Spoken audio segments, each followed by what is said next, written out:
പറഞ്ഞു സാർ. നമ്മളിപ്പോൾ തോട്ടപ്പള്ളി പൊഴിമുഖത്താണ് നിൽക്കുന്നത്.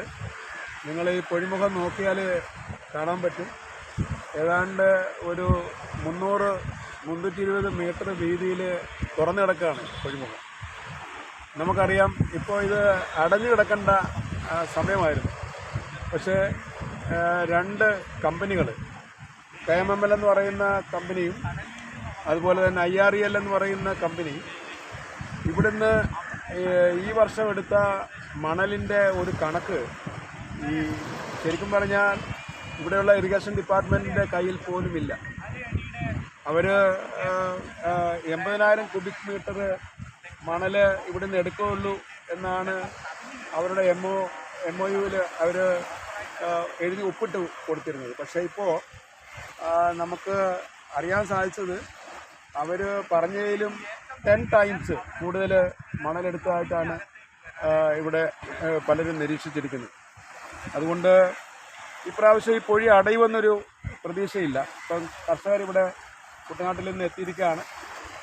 കർഷകരുടെ ഇപ്പോൾ വിതച്ച് നെല്ല് കിളുത്ത് വരുന്ന സമയമാണ്. പക്ഷെ പള്ളാത്തുരുത്തിയും നെടുമുടിയും ആ ഭാഗങ്ങളിലൊക്കെ ഉള്ള സ്ഥലങ്ങൾ ക്രമാതീതമായി ഉപ്പുവെള്ളം കയറുകയും മട വീഴുകയും ഒക്കെ ചെയ്യുന്ന ഒരു അവസരത്തിലാണ് നിൽക്കുന്നത്. കേരളത്തിൻ്റെ നെല്ലറ കാർഷിക മേഖല നമുക്കറിയാം. നമ്മളെയൊക്കെ പോറ്റുന്നത് കൃഷിവൃത്തി കൊണ്ടാണ് ലോകത്തെമ്പാടുമുള്ള ആൾക്കാർ ജീവിച്ചു പോരുന്നത്.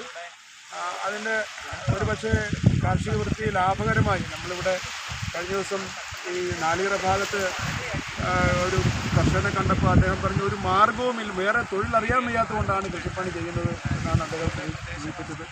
2 കൃഷിയൊക്കെ ചെയ്തിരുന്ന കൃഷിക്കാരാണ് ഇന്നിപ്പോൾ ഇവിടെ തോട്ടപ്പള്ളിയിൽ എത്തിച്ചേർന്നിരിക്കുന്നത്.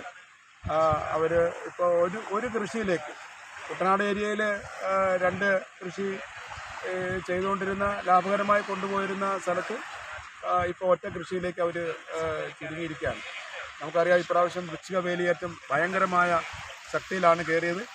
ഇപ്പം ഇങ്ങനെ തുറന്നു കിടക്കുന്ന കാരണം പണ്ട് നമുക്കറിയാം ഇതൊരു പൊഴിമുഖമായിരുന്നു. പൊഴിമുഖം എന്ന് പറയുമ്പോൾ ആ മൺസൂൺ കാലഘട്ടത്തിൽ മാത്രമാണ് ഇത് തുറന്നു വെച്ചിരുന്നത്. ഇതൊരു അഴിമുഖമാക്കി മാറ്റിയ 2 കമ്പനികളാണ്.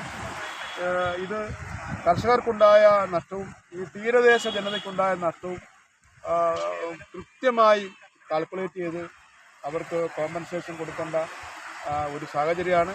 തീരത്തെ ഏതാണ്ട് 700-നടുത്ത് വീടുകളാണ് കടലിൽ കൊണ്ടുപോയിരിക്കുന്നത് മണലെടുപ്പ് മൂലം. കർഷകർ ഒരു 10-25,000 ഹെക്ടർ ഭൂമിയിൽ കൃഷി ചെയ്തുകൊണ്ടിരുന്നതാണ്. ഈ നമ്മുടെ പുറക്കാട് പാടശേഖരത്തിലുണ്ടായ ദയനീയമായ ഒരു കാഴ്ച. അവിടെ നെല്ലെടുക്കാൻ ഈ പ്രാവശ്യം ഒരു കമ്പനിയും വന്നില്ല എന്ന് മാത്രമല്ല, അവരുടെ നെല്ലെല്ലാം കിളിർത്ത് ഒരു ഗുണപ്പെടാതെ പോയതാണ്. കാരണം ഇവിടുത്തെ നെല്ലിന് ക്വാളിറ്റി ഇല്ല എന്നാണ് അവർ പറയുന്നത്. ക്വാളിറ്റി പോയതിന് പ്രധാനപ്പെട്ട കാരണം ഉപ്പുവെള്ളം കയറിയതാണ്. അപ്പോൾ ഏത് കമ്പനിയും ഒരു സാധനം എടുക്കുമ്പോൾ അതിൻ്റെ പ്രൊഡക്റ്റ് നോക്കില്ല. അപ്പോൾ ഇവിടെ ലാഭം ഉണ്ടാക്കിയ കമ്പനികളെന്ന് പറയുന്നത് IREയും KMML ആണ്. അതുകൂടാതെ ലാഭം ഉണ്ടാക്കിയ കമ്പനിയാണ് CMRLും VV മിനറൽസും എല്ലാം. ഈ കമ്പനികൾക്കെതിരെ ഇവിടെ ഒരു ജനകീയ വികാരം ഉണ്ടാകുകയും ഒപ്പം ഈ ലാഭം ഉണ്ടാക്കിയ കമ്പനികളിൽ നിന്നും കോമ്പൻസേഷൻ മേടിച്ച് ഈ തീരത്ത് വീട് നഷ്ടപ്പെട്ടവർക്കും കൃഷി പണി ചെയ്ത് ഉപജീവന മാർഗം ചെയ്യുന്ന കർഷകർക്കും കോമ്പൻസേഷൻ മേടിച്ചു കൊടുക്കാനായിട്ടുള്ള ഒരു സംവിധാനം ജനകീയ സർക്കാർ ചെയ്തില്ലെങ്കിൽ വരും നാളുകളിൽ ജനങ്ങളുടെ മനസ്സിൽ അതൊരു വലിയ തീവ്ര വികാരമായിട്ടിരിക്കുകയും ചെയ്യും. ജനങ്ങൾ ഉത്തരവാദിത്തപ്പെട്ട സമ്മതിദാനാവകാശം പ്രതിഷേധ രൂപത്തിൽ ഈ സംസ്ഥാനത്ത് രേഖപ്പെടുത്തുകയും ചെയ്യുന്ന ഒരു അതീവ ഗൗരവമുള്ളൊരു കാര്യമാണ്. നമുക്കറിയാം നമ്മുടെ പാലക്കാടും കുട്ടനാടുമാണ് നമ്മളെ തീറ്റിപ്പോറ്റുന്നത്. നമ്മുടെ ഒരു കൃഷിമന്ത്രി